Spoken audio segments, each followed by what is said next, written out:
Hi everybody, welcome back to my YouTube channel. This month's video is going to be 5 tips on how you can deal with rejection. And this is a recruitment specific video today. So all the tips and advice I'm giving will be relevant to you if you're a recruitment professional or you're a manager wanting to gain some tips and advice for your team. So as anyone will know that works in recruitment, we face a lot of rejection, and it isn't just from our clients, we face it from our candidates as well. So it's something that if you want to make a career for yourself in recruitment, you have got to get used to. And it's all about building up our resilience. So when we do come across rejection, we can handle it better. We have coping mechanisms, basically. If we don't learn to deal with it, it can really eat you up and totally affect your performance. It can affect the way you communicate with your customers. It can affect your mood in the office. And it's going to affect your numbers, and we don't want that happening. So let's go through these tips, and if anybody has any questions or any comments once they've watched this video, please feel free to leave them in the comments box, or you're welcome to visit my website and book a chat with me and we can talk them through together. Tip number 1, try to overcome the objection. It's not always going to be possible or appropriate, but if you feel there is a way that you could potentially get around it, go for it. Because if you just give up, you are maybe missing an opportunity to turn that rejection around. So, for example, it could be something as simple as you offering an interview to a candidate and they say they don't want to go. Now, you could just give up and say, okay, no problem, and move on to your next task. But what you want to try and do is overcome that. There could be a million reasons why that candidate has rejected that interview, and it might be something that you can change so you don't need to deal with the rejection anymore. Maybe probe and find out why, chat with that person. It could be related to business development, you asking if you can support a company with the jobs they've got and they say no. Again, you could have maybe turned that around. It's about finding out the reasons why they maybe don't want you to support them, because it could be something silly that you can deal with in that moment and leave that conversation with an opportunity. Second tip, if you aren't able to overcome it, don't dwell on it. The worst thing you can do is mull over it all day, overthink what happened, beat yourself up for it, blame yourself. I mean, you're literally choosing to ruin the rest of your day, and that will affect everything you do, even without you realizing it. Your next BD call, your next candidate call, it's just not going to have a positive effect on your day. When you put the phone down from that call, when maybe you have got a no, reflect, learn from it, but then park that thing that's happened. It's in the past. You cannot change the past, and move on, whether that be to your next call or you're going into a meeting with a colleague. You can't control what's already happened because it's done and dusted with.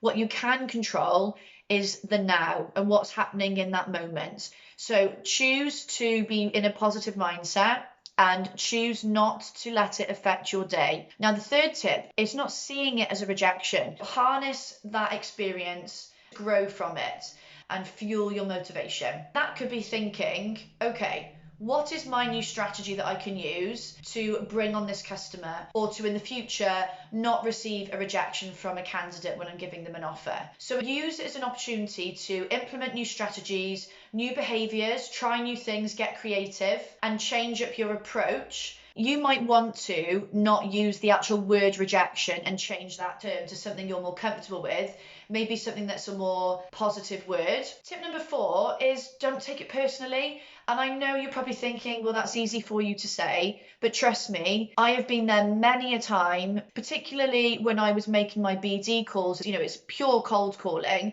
Obviously, I faced a lot of rejection, and sometimes I'd really take it to heart. I was either then experience anger or frustration, or maybe it might upset me, something somebody said, and you know, it was a silly thing to do because I then was affected for the rest of the day. And then when I went to call back that same potential client, I had it in the back of my mind that maybe they didn't like me or they were never going to deal with me. So really try not to take it personally. That person could have gone through any number of things in their personal life or work life before you've called them or spoken to them that could be affecting their mood. They could have had a family tragedy, a stressful morning in the office. They could just be having a bad day. It could be absolutely nothing to do with you. So there's no point taking it personally and viewing it as an attack on your credibility or your personal approach. Lastly, my fifth tip is talk to somebody. If your mindset is starting to become affected, you're really struggling to deal with the rejection. It could be that you have had a week where maybe you faced a whole string of rejections, maybe candidates dropping out of jobs, clients not agreeing terms, or placements falling through, business development's not been going so well. The worst thing you can do is not talk to anyone about it. So talk to somebody. Now, that could be a colleague that maybe you respect and feel does deal with rejection well.